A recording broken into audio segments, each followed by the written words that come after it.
আমি ভোটাৰ তালিকা ৰাহুল গান্ধী ডাঙৰীয়ে দেখাই দিয়া নাই নেকি যে ভোটাৰ তালিকাত কেনেদৰে মানুহবোৰ বাহিৰৰ ৰাজ্যৰ মানুহবোৰ এখন ৰাজ্যৰ ভোটাৰ তালিকাৰ ভিতৰত অন্তৰ্ভুক্ত হৈ ভোট দিছে।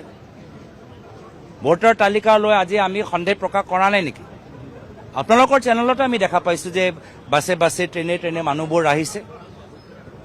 অসমত অসমীয়া মানুহৰ আজি দপদপনি থাকিব নে নাথাকে, যি দলৰ চৰকাৰ হওক, অসমৰ আমাৰ থলুৱা মানুহৰ চৰকাৰ হ'বনে নে বাহিৰৰ মানুহৰ ভোটত অসমৰ ৰাজনৈতিক ভৱিষ্যত এতিয়া সদায় নিৰ্ধাৰিত হ'ব? এতিয়া আপোনালোকৰো মোবাইল ফোন আছে, আপোনালোকৰো মাইক্ৰফোন আছে। আপোনালোকৰ মোবাইল ফোনৰ মাইক্ৰফোনৰ বেটেৰী অলপ দিন সময় পিছত চাৰ্জ শেষ হৈ যায়। কিন্তু আমিও জানিবলৈ বিচাৰোঁ যে EVMৰ ভিতৰত এনেকুৱা কি বেটেৰী টেকনলজি আছে যে তেওঁলোকৰ চাৰ্জ কমে নহয়।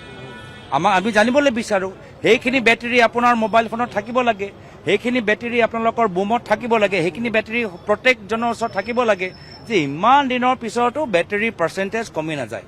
তো সম্পূৰ্ণ সামূহিক কথাখিনি আমি পাতিবলৈ বিচাৰোঁ আৰু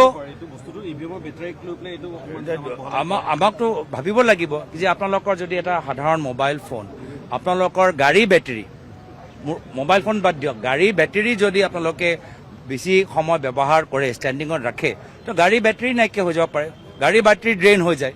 কিন্তু EVMৰ বেটেৰী আমি বহুত কেইটা আমাৰ মানুহবোৰ প্ৰতিনিধিসকল এতিয়া নিজ চকুৰে চাই কৈছে যে ইমান দিনৰ পিছত বেটেৰী পাৰ্চেণ্টেজ 94%, 6%, 5%। এইটো কি টেকনলজি?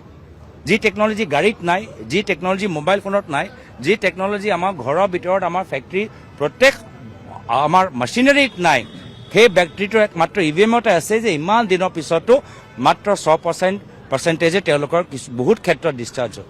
আৰু যেতিয়া আমি এনেধৰণৰ অভিযোগ দিওঁ, EC মানুহবোৰ ৰিটাৰ্ণিং অফিচাৰবোৰ কিয় তেওঁলোকে স্পষ্টীকৰণ দিব পৰা নাই? কিয় স্পষ্টীকৰণ আমাৰ কিয় স্পষ্টীকৰণ দিব পৰা নাই?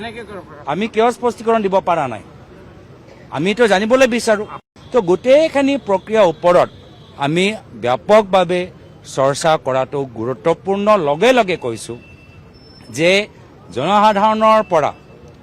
জনসাধাৰণে আমাক কি পৰামৰ্শ দিয়ে, ৰণসকলৰ ক্ষেত্ৰত, নীতি নিয়মৰ ক্ষেত্ৰত, দলীয় কাৰ্যসূচীৰ ক্ষেত্ৰত, দলৰ প্ৰতিনিধিসকলৰ ক্ষেত্ৰত বহুতখিনি মানুহ এতিয়াও আমাক যোগাযোগ কৰিছে যে এই লোকতন্ত্ৰ বচাবলৈ আৰু অসমৰ ভিতৰত শাসক পক্ষৰ অন্যায় নিয়ন্ত্ৰণ কৰিবলৈ বহুত মানুহখিনি এতিয়াও কংগ্ৰেছ দলৰ ভিতৰত যোগদান কৰিবলৈ বিচাৰে।